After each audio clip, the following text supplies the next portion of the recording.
This channel does not promote any violent, harmful, or illegal activities. All content provided by this channel is meant for an educational purpose only. শহরে কি হচ্ছে বলুন তো? রোজই কোথাও না কোথাও কিছু না কিছু হচ্ছে। যেমন ধরুন শুক্রবার কসবাতে কলকাতা পুরসভার একজন কাউন্সিলর বাড়ির নিচে বসে আছেন, গল্প করছেন, তাকে খুনের চেষ্টা। কিন্তু কেন? শনিবারই আমরা আপনাদের একটা আভাস দিয়েছিলাম, বর্গফুটের বিবাদ। যত সময় যাচ্ছে ততই স্পষ্ট হচ্ছে সেই তত্ত্ব। কসবায় জমি মধু, সেই মধু নিয়ে টানাটানি মৌমাছিদের জোর কদমে চলছে এমন অভিযোগ, পাল্টা অভিযোগ আর অভিযোগ উড়িয়ে দেওয়ার পালা। কেন টার্গেট কসবার কাউন্সিলর? শনিবারই ইঙ্গিত দিয়েছিলেন আক্রান্ত সুশান্ত ঘোষ। মধু থাকলে তো মৌমাছি আসবেই, এবং মৌমাছিরাও আসবে। সে মৌমাছি লোকাল মৌমাছি আছে, বাইরের মৌমাছিরাও আছে। মধু মানে জমি বাড়ি, বর্গ ফুটেই নাকি বিবাদ। কত বর্গ ফুট? কাউন্সিলরকে খুনের চেষ্টার মামলায় অন্যতম অভিযুক্ত গুলজার খান ওরফে अफरोजের দাবি, सुशांत घोष गुंडा है, जगह दखल किया है तो मारा। 2000 स्क्वायर फीट। हैदर अली सुशांत घोष का गुंडा है। এই সেই গোডাউন যা জুলকারের কাছ থেকে গুলজার খান কিনেছিল, এবং এই 2000 স্কোয়ার ফুটকে নিয়ে যাবতীয় বিতর্ক। চৌবাগার গুলশন কলোনির দাঁড়ভাঙা মোড়, এখানেই নাকি দুটি ফ্ল্যাট ও একটি 2000 স্কোয়ার ফুটের গোডাউন কেনে গুলজার, কিন্তু পরে দখল পায়নি বলে অভিযোগ। ফ্ল্যাটের প্রমোটার জুলকার নাইনের কথায় গুলজারের সুরি। আমি গুলজারকে বিক্রি করেছিলাম, ও দখল নিতে পারেনি, না দখলটা নিল হায়দার আলী। যার দিকে অভিযোগের আঙুল তিনি হায়দার আলী, সুশান্ত ঘোষের ঘনিষ্ঠ। হায়দার এবং সুশান্ত দুজনের অভিযোগ অস্বীকার করছেন। উল্টে জুলকারদের বিরুদ্ধেই ভেড়ি ভরাট করে ফ্ল্যাট বাড়ি আবাসন তৈরির অভিযোগ সুশান্ত এবং সুশান্ত অনুগামীদের। আপনারা যদি এটা ক্রিমিনালের অভিযোগ শুনে আমাকে প্রশ্ন করেন, এর চেয়ে দুর্ভাগ্য আর রাজনীতিতে হয় না। হ্যাঁ, হায়দার আলী আমার হয়ে গুলশনটা দেখে, কারণ আমি সপ্তাহে একদিন যাই, বাকি সময়টা হায়দার দেখে ওখানে। এবং আমার স্ট্রিক্ট ইনস্ট্রাকশন আছে, আমার কাছে যে ইনস্ট্রাকশন আছে যে জলা জমি ভরাট করে কিছু করতে দেওয়া যাবে না, সেটা হায়দার ওখানে ফলো করে। তাতে আমাদের জ্ঞানত অজ্ঞানত হয়তো কোনো শত্রু হয়ে থাকতে পারে। আর একটা কথা বলেছিল কি, ওখানে তোর দায়িত্ব আছে, যদি কোনো ভেড়ি ভরাট হয় তো আমি সব থেকে আগে তোকে ধরবো। দাদা এই জিনিসটা আমি ফলো করে চলছি, সেজন্য আমি দাদাকে আগে বলেছি এটা ভেড়ি ভাড়াট হচ্ছিলো। দাদাকে আমি আপডেট করলাম, দাদা ওখানে একটা ভেড়ি ভাড়াট হচ্ছে। তখন দাদা যা অ্যাকশন নেওয়ার আছে দাদা অ্যাকশন নিয়েছিল। আমি যেখানে দাঁড়িয়ে আছি সেটি একটি ভেড়ি, যা দীর্ঘদিন আগে বোঝানোর অভিযোগ ওঠে এলাকারই এক জমি ব্যবসায়ী জুলকারের বিরুদ্ধে, যেটা সুশান্ত ঘোষটা দাবি করেছিল। এবং সেই ভেড়ি আটকায় কিন্তু 2022 সালে যখন কাউন্সিলর হয়ে আসে সুশান্ত ঘোষ, সেই সময় যে এই যে সুশান্ত কুমার ঘোষের যে কঠোর অবস্থান এবং জমিয়া মাফিয়াদের বিরুদ্ধে যে রুখে দাঁড়াবার যে অবস্থান, তার ফলেই ওনাকে আজকে টার্গেট করা হচ্ছে।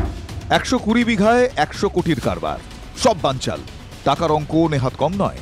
তাই কি সুশান্তকে খুনের ছক? ষড়যন্ত্র কি একা গুলজারের, নাকি নেপথ্যে জুলকারও? দলিল হাতে নিয়ে ভেড়ি ভরাটের অভিযোগ উড়িয়ে জুলকার বলছেন, দেখুন আমি তো জমি উঁচু জমি নিয়েছি, সেটা আমি পীর দলিল দেখে সার্চ করে নিয়েছি।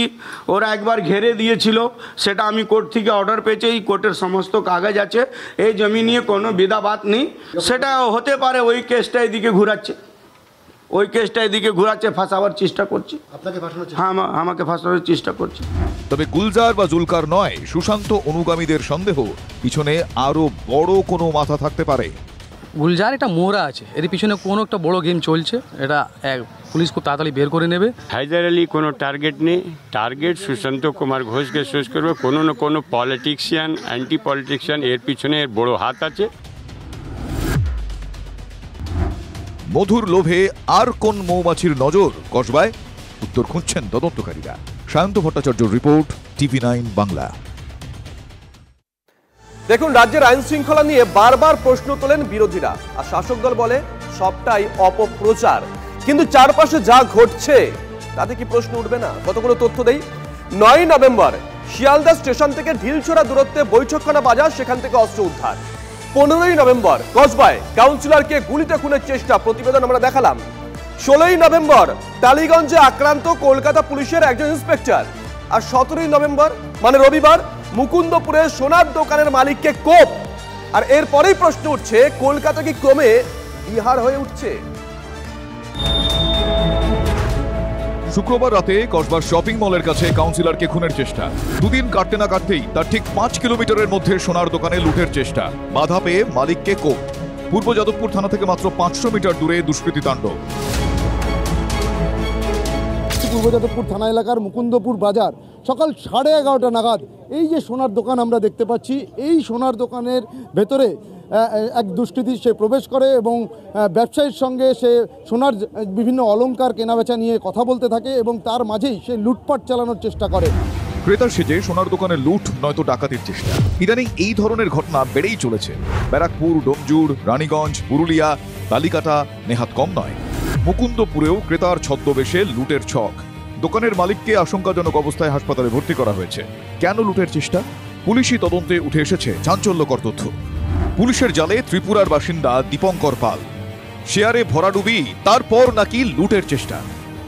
এই দীপঙ্কর পাল সে সম্প্রতি শেয়ার মার্কেটে বহু টাকা বিনিয়োগ করেছিল, কিন্তু সেই বিনিয়োগের পর সে বেশ কিছু টাকার লোকসান খায়, মোটা অঙ্কের টাকা তার লোকসান হয় এবং তারপরেই সে এই লুটের পরিকল্পনা করে।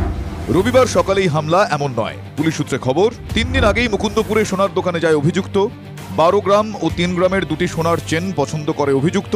এই মুহূর্তে যে সোনার চেন দুটির বাজার দর 1,40,000 টাকা। রবিবার দোকানে গিয়েই সোনার চেন দুটি দেখতে চায় অভিযুক্ত। এরপরই সুযোগ বুঝে হামলা। তবে সোনার দোকানের মালিককে ধারালো অস্ত্র দিয়ে কোপালেও কাজ হাসিল হয়নি। স্থানীয়রা অভিযুক্ত দীপঙ্করকে গণপিটুনি দিয়ে পুলিশের হাতে তুলে দেয়। সাগর নামে মহারাষ্ট্রের এক বাসিন্দাকেও জিজ্ঞাসাবাদ করছে পুলিশ। যেহেতু ওনাকে ছুরি দিয়ে আঘাত করা হয়েছে, তার মানে মনে হচ্ছে ঘটনাটা প্রি প্ল্যান করা, বা যারা করেছে হয়তো প্রফেশনাল। মানে ছুরি অস্ত্র নিয়ে এসছে মানে হয়তো বা চুরি বা ছিনতাই এরকম হওয়ার সম্ভাবনাটাই বেশি। গলাতেই দেয়। এবার ওই সময় চিৎকার করে সঞ্জয় দা এবং ও ছুরি চালানো অবস্থায় চিৎকার করে, ধরে রাখে ওকে। ওই মুহূর্তে আমাদের এই কাকিমারা আশেপাশে আছে এবং আমার দাদারা, পাড়া দাদারা সবাই থাকে, সবাই মিলে ঝাঁপিয়ে ধরে ফেলে, দুজনকে ধরে ফেলে এবং পরবর্তীতে সঙ্গে সঙ্গে পুলিশ চলে আসে। দিনে দুপুরে লুটের চেষ্টা, ধারালো অস্ত্রের কোপ। আমরা তো রাত্রির বেলা 12টা-1টার সময় যাই, এখানে কোনো ব্যাপার না। আমরা কোনোদিন ঘটে না এরকম ঘটনা আমাদের এখানে। আমাদের মুকুন্দপুরে এই ঘটনার এই প্রথম হলো। এই প্রথম হলো একেবারে সকালবেলা এই প্রথম ঘটনা, এরকম ঘটনা ঘটে না আমাদের শান্তিপূর্ণ এলাকা। সবথেকে বড় কথা দাদা, আমাদের অঞ্চলে আপনি সারা রাত ধরে লোক যাতায়াত করে, কখনো কোনো রকম কিছু হয় না। অস্ত্র হাতে একাই সোনার দোকানে লুটের চেষ্টা। কতটা ভয় ডরহীন হলে এইভাবে দুষ্কৃতী তাণ্ডব চালানো যায়? আইন শৃঙ্খলার দুর্দশায় কি দুষ্কৃতীদের সাহসী করে তুলেছে? যারা এই কাজ করছে, আপনি জানবেন, যারা এই কাজ করছে তারা কিন্তু শার্প লুকআউট মেনটেন করে। কেন মেনটেন করে?